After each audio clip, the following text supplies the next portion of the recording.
Good evening. I am Dave, And I am Matt. and we are here to Pump you up with Jesus. All right, so we are in 1 Timothy chapter 2. Now, I told you, when we go through this, there are landmines all over the place. That is why Dave is going to be doing most of our teaching tonight and from here on out.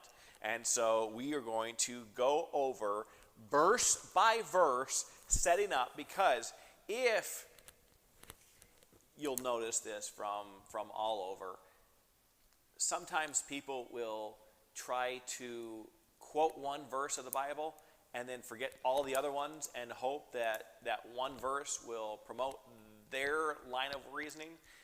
This is one you have to unpack all the way through. So, Dave, let's start at verse 1 and just go row by row, verse by verse. What in the world is Paul trying to get at here? Doesn't look too bad. Instructions on worship is a subheading. Yeah. I urge then, first of all, that requests, prayers, intercessions, and thanksgiving be made for everyone. All right, so there's a couple of things to unpack here. And I think we need to stop here and really talk about, because this is instruction for worship. Paul could be talking about personal worship. He could be talking about public worship. He could be talking about Friday night worship. We really have to figure out where we're going with this. And so when he says, okay, there's how many different things? Requests, prayers, intercession, and thanksgiving. All right, why all four of them? And the way I would relate this, the answer is, when we're talking about the word love, in the Greek, there's all different forms of talking about love. There's the phileo, there's agape, and so you're talking about the difference between, godly self-sacrificing love versus phileo, Philadelphia love, brotherly love. You make a distinction because some people are like, well, what kind of love are we talking about? This right here is talking about different kinds of prayers and things, and how you would pray and what you're praying for. Which love is it that I love you but I don't like you all the time? That's parent love. Okay. All right. All right. So, so when we're talking about this, what he's doing is he is looking at the worship service as when you're coming together, it is a time of prayer. And so before we really leave this area, I think this is really important to talk about for our congregation and for congregations out there. This is a hot button topic sometimes because I know, Dave, I watch your eyes when I pray on Sunday morning, and sometimes they get kind of heavy as I go along, right? You mean like when we read the Athanasian Creed? No, I'm kidding. Well, that too. And especially the IT guy, when they're doing the sound system, if I pray too long, I seem to put them to sleep. And so Sunday mornings, after your prayer time, people will have two different reactions. For some people, if I just start praying just on the top of my head, Pastor, when are we ever going to get through with this prayer? On the other side, there is the highly structured prayers where you go through them and it's like clockwork. And a lot of people like the structure, right? Do this, say this, do this, say this, and we're done. And some people like that because they know when their prayers are going to be done. All right, and so both prayers are included in verse 1. All right, how many times do we on Sunday mornings take the time to pray? I mean, how long is a service? 1 hour and not a minute longer. All right, so how much of that time is spent in prayer? Probably 5 to 8 minutes, I'd guess. I would adhere to the technical analyst to find out how long, but that's a really good question. Because you've got the collect, you've got your prayers of the church. We always say the Lord's Prayer. Okay, all right. So we have the Lord's Prayer. We have the prayers of the church. and There's a shorty before the sermon, too. there's a prayer before the sermon, sometimes after the sermon. Please keep them awake. Please, wake us up from what we just heard. All right. And so there are some prayers, but isn't it interesting that if you spend too much time in prayer, you will actually lose part of the congregation? I mean, we had a prayer service here on one of the nights, and there's hardly anybody here. And so what we're trying to get after is, sometimes prayer is tough for people. I mean, how many times a day do people pray? Meals, bedtime. Just when they're out driving around sometime. Okay, when you're low on gas. One thing, one thing I can say with prayer too, I used to be the impatient one years ago. Okay. Let's get this baby done. But when I finally realized how important prayer is, I really become patient and just, I'm not like tapping my foot or nothing. I just go with it till it's done. So what do you think you learn in that meantime?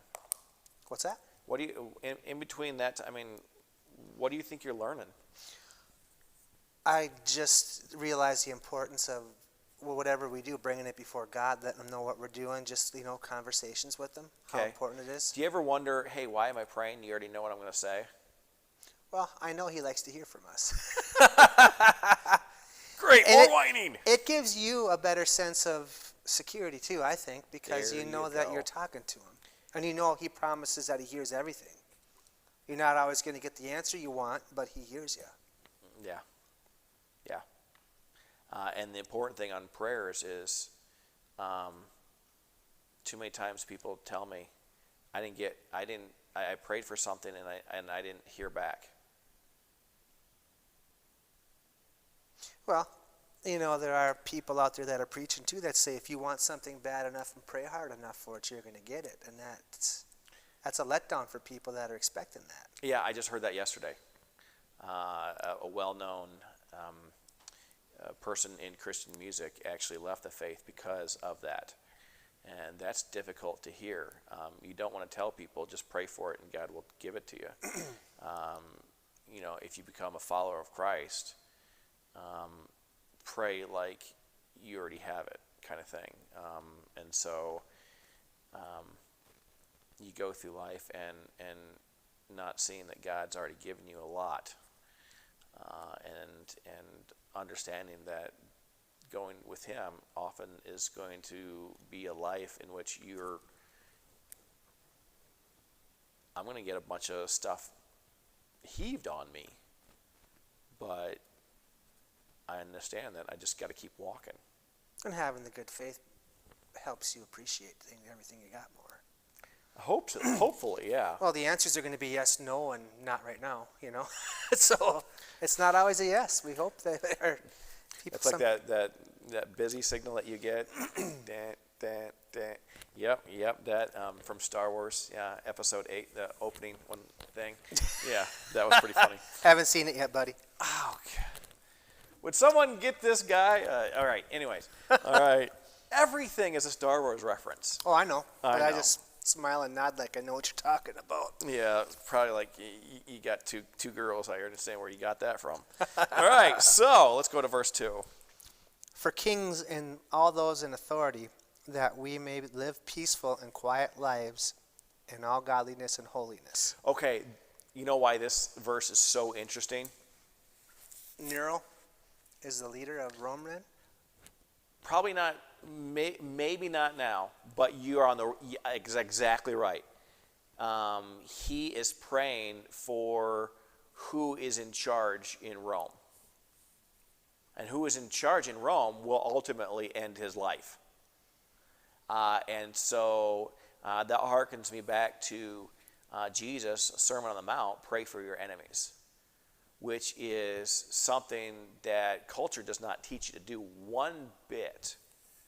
All right, if someone done you wrong, then you can do whatever you want to this person. It's like, no, that's not right. Is you change your mentality there. Or you keep holding the grudge. Yeah, and for kings, so the Greek is for rulers, okay, and all those in authority. Well, I mean, all those in authority, think of right now. Right now, what is going on is who's the problem, the authority or the people? Yes.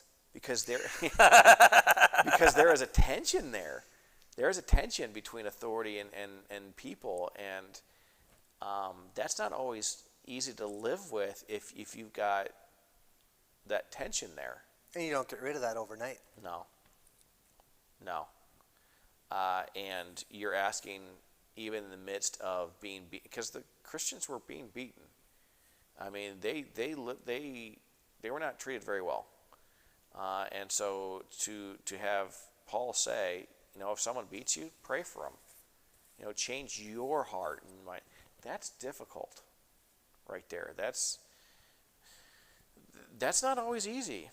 And also, okay, so this whole chapter, we're going to get into nitty-gritty. I mean, just deep into some really thick mud. And in order to do that in this verse, we've got to make sure that we highlight a few phrases and words.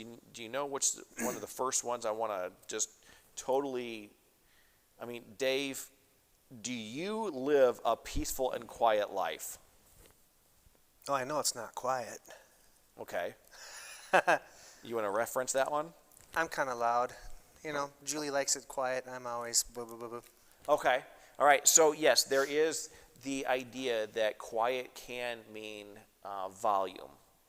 All right. How else can quiet be? Just kind of keeping to yourself. Okay. Not making noise in the community, or not, Okay. making a lot of chaos and that kind of thing.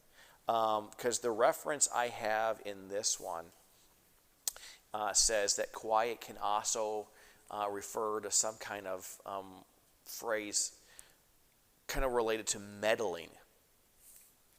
Meddling. That you're not getting in other people's business? Maybe, or maybe even going further. Maybe I'm wondering how far this word really goes, because you can also swing that gamut of, I'm going to try to control what happens. You ever heard of lawn mowing parents? No. You ever heard of helicopter parents? Yeah.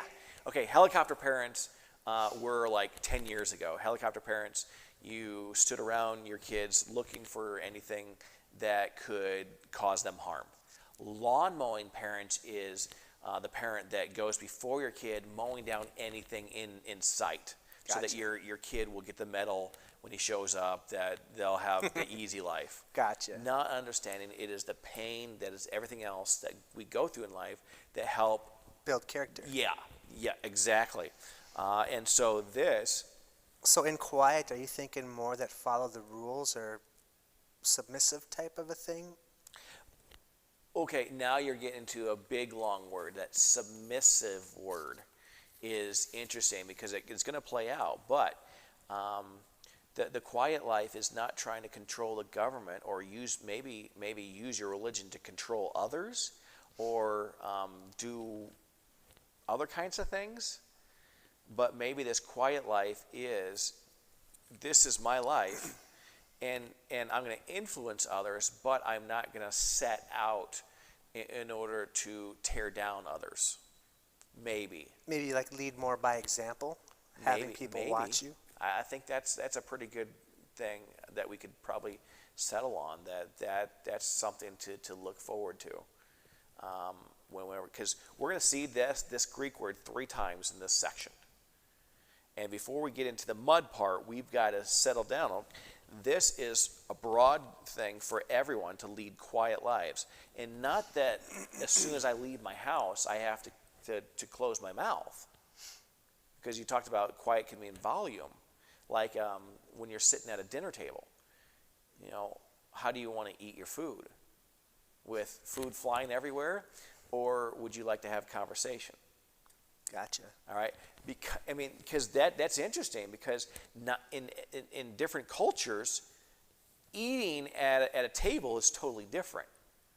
Whereas in some cultures, you literally have to scream at the other person because like an Italian, they're just loud and boisterous, and that's just part of the culture. Is you love being alive, whereas in America everything's quiet. Let's eat our food. How you doing, Dave? Did you have Not a that good day? quiet. So there's two forms, and we've got to make sure that we have this Greek word, because it's going to be the same when it's translated in other places in this same section, same chapter. It's the same Greek word.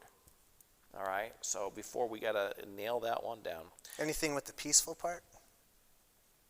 I didn't take a look at that right like off the bat. I was more interested in the quiet. The real thing is, does peaceful and quiet, when they go together, because that's what I was looking at, do they have a greater meaning than just the words alone? And I did not find anything in any of the commentaries that would say that you can lump those in and it's a phrase. So I did not see that. I think when you hear live a peaceful life, you're going to have that kind of a mindset. That's the way you're going to be. I'm really wondering, how far do you go? Do you protest? There's peaceful protesting. There's peaceful demonstrations. Well, I mean, but that's a form of government. That's not a form of this. The question is, as a Christian, what's my duty when I don't like what the government is doing? That's a harder question. I don't know that answer. Well, it's tough, too, when you see, how hard people work for their businesses that are getting destroyed, too. It's hard to be cool, Yeah. Stay mellow with that. Yeah. First thing I want to do is get my broom. That's the first thing off of that. And I think the church could learn a lot of lessons. That's definitely quiet and peaceful, submissive, serving others. It speaks volumes if Yeah, you're out there doing it does. It does. Unfortunately, we're enthralled with the news images of the rioting and not the cleanup and what happens afterwards. So yeah, goodness. Mayhem sells more advertising. Why is that? Huh? I don't know. People like to look at sometimes negative things. Why is being peaceful boring? Well, you're quiet. That's one thing. Because you see all of that happening in the world, and the longer they can keep that image on the screen, people will be glued there. Is there a different mindset with that age group? Because they're brought up through school, one thing after another. You keep going. You go to school. You go to sports. You work. You got homework. You go to bed. That lifestyle, does that make them want to have, I don't want to say more action, whereas peaceful is quiet? Peaceful is mellow. Good question. Because to really dissect that, We could be here all we're going to be here all night. Whether or not they want to keep rolling, that's the other thing. Okay. But on the other side of that is, we're not a civilization anymore in which we influence our kids. Kids are more influenced by YouTube. Oh, wait. This is being posted to YouTube. Not that they're going to watch. All right? But along that lines is, I remember National Youth Gathering. There's 25,000 kids. And most of the kids are looking down at their cell phones watching YouTube. Okay? There's kids from all over the country, and they're more interested in something they could be watching later. And quite literally, most of these kids are absolutely addicted. Addicted. That is, I want to say there is a psychological thing now. When I was doing some research on Psychology Today, it's the addiction of what's going on here. Oh, hearing that notification ping. It's like you and me outside. Yep. We hear somebody say squirrel. We're both like, what? That was just you, Dave. All right. Okay, fine.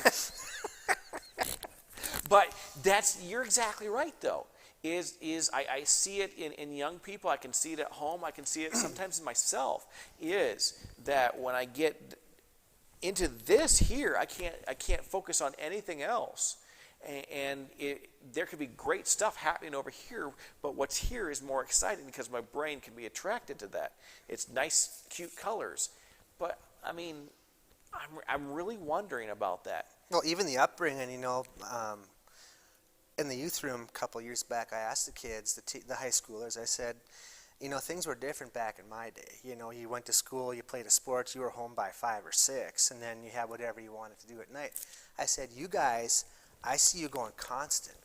You go to school, you're in a play, you're in sports, you get home at 6, you got 3 hours of homework, and you got to read so much, play an instrument. I said, how do you do that? And they said, that's how, we don't know any different. That's how we were brought up. Yeah. So, it's not out of the ordinary for them just to run all day. So as a parent, how would you do something different? Well, with our kids, Shelby was looking rough back in 7th grade, and she was doing all this stuff, and her math teacher, it was his first year here, and he was nuts. He gave her an hour of homework every night for math. He probably had his math book under his pillow at night, but anyways, she was looking rough, and I said, you doing all right? And she said, no, this is too much. And I said, pick something you want to do good. We dropped everything else. But you got to keep an eye out for that as a parent. Sometimes we get wrapped up in our own lives where we just send the kids off. If they're not bugging you, then you're fine, But you got to pay attention. There was a thing that came out about 10 years ago of parents. They wanted to put their kids into what they wanted to do when Living they were through your younger. kid. Living through your kid. And I heard from parents that if they didn't, they, in their minds, felt like they were depriving their kids. But your kid don't like the same things that you like, Yeah. And so, can your 9-year-old tell you exactly what they want to do in life? So should they pick, or should you, because you think that you know them? Dad, I don't know. Lead a quiet life.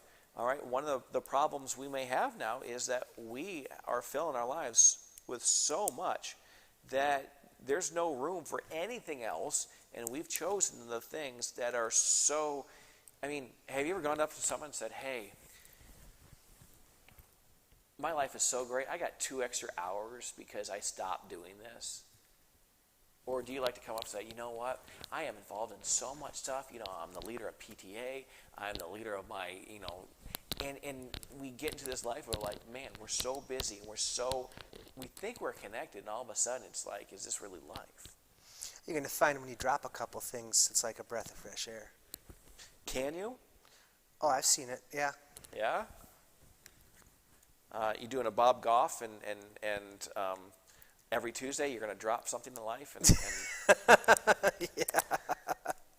So yeah, that's something to think about now that we have 3 minutes to go. Well, there's a problem because in verse 3 and 4, this is good and pleases God our Savior, who wants all men to be saved and to come to a knowledge of the truth.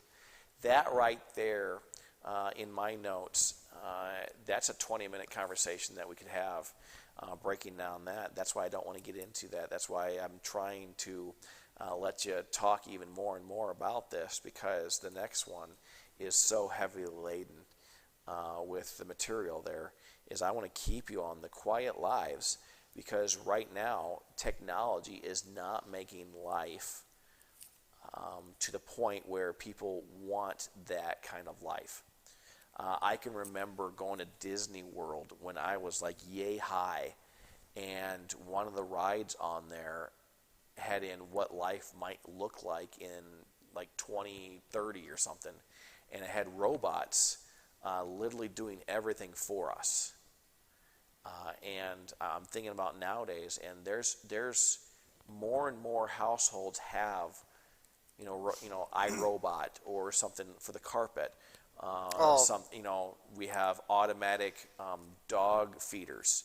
We have the cat litter box that when the cat steps out of it, it rotates so that whatever was left actually gets changed. Have you saw? No.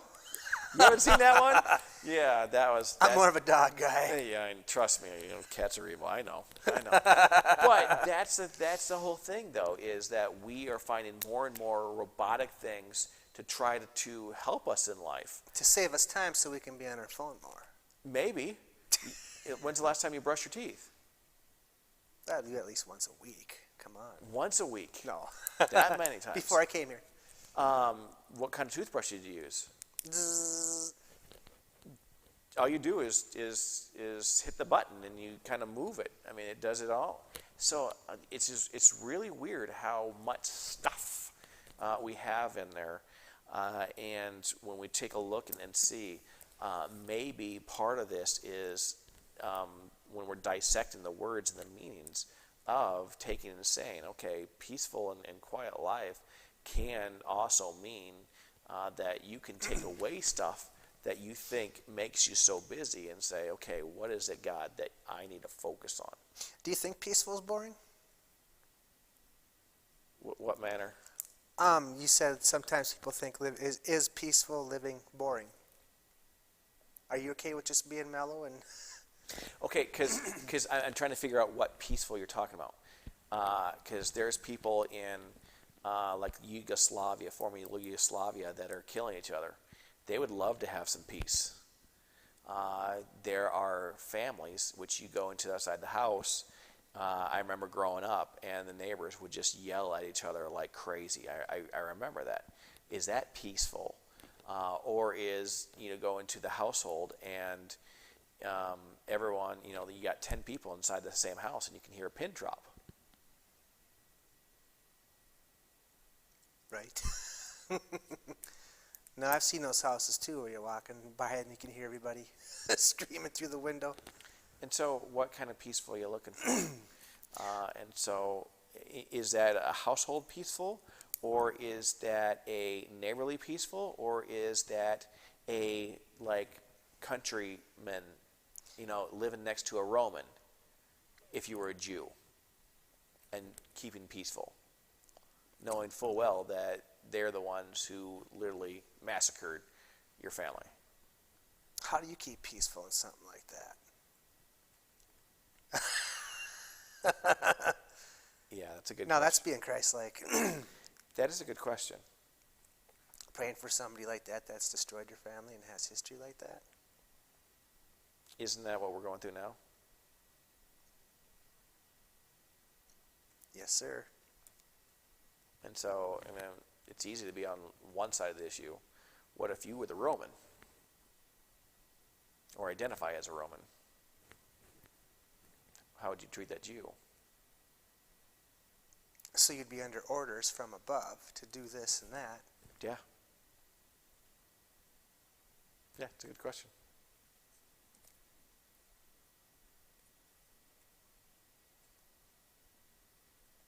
All right, Mark, anything that you can think of that we're, all right? How many questions did you get there? Nobody has any questions yet because we haven't gotten to verse 11 yet. They're like, hurry up and get to there. Well, we got to unpack verse 2 before you get to verse 11 because everyone loves verse 11. So before we get our heads cut off, we literally have to go through what the word actually means. So we want to remind people, if you want a chance to serve, Dave, what have we been doing on Friday nights?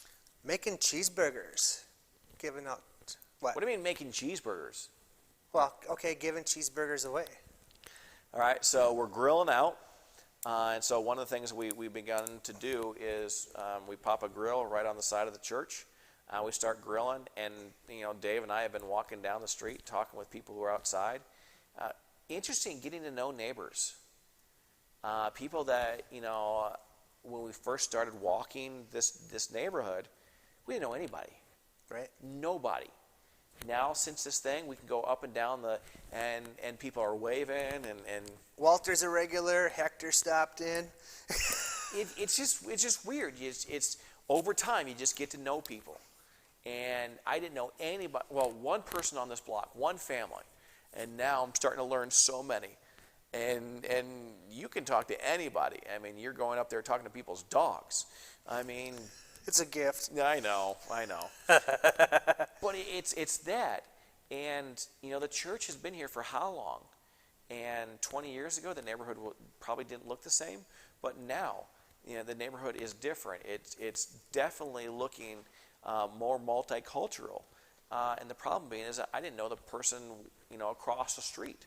So, Friday nights, if people want, if you're saying, you know what, I don't want the boring, quiet life, what we're doing is trying to serve. That's it. We're trying to serve our neighbors. As a congregation, we're saying, we're taking upon ourselves to say we want our neighbors to come on here and to take from us so that we can learn who they are. It's a good time. It is. 6 o'clock Friday nights. It definitely is. On Fridays at 6, hopefully to 7:30, somewhere around there. And Cheeseburger, bag of chips, waters. all free. All All free. free.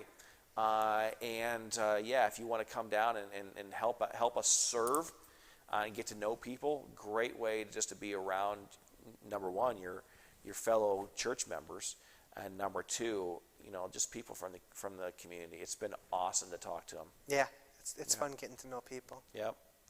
Anything, Mark? All right. Scripture tells us to make requests, prayers, intercessions, and thanksgiving for everyone. Dave, do you want to make all those for everyone? Sure. Lord God, Heavenly Father, thank you again for this nice day and this nice evening, and the technology to get this out to folks. Please watch over us. Please be with the decision makers, help them to make the right choices, and help both sides to have Christ-like hearts. In Jesus' name, amen. All right. We'll see everybody out there. Thanks for watching. See you Friday or next Wednesday. All right. Shout out to Chris.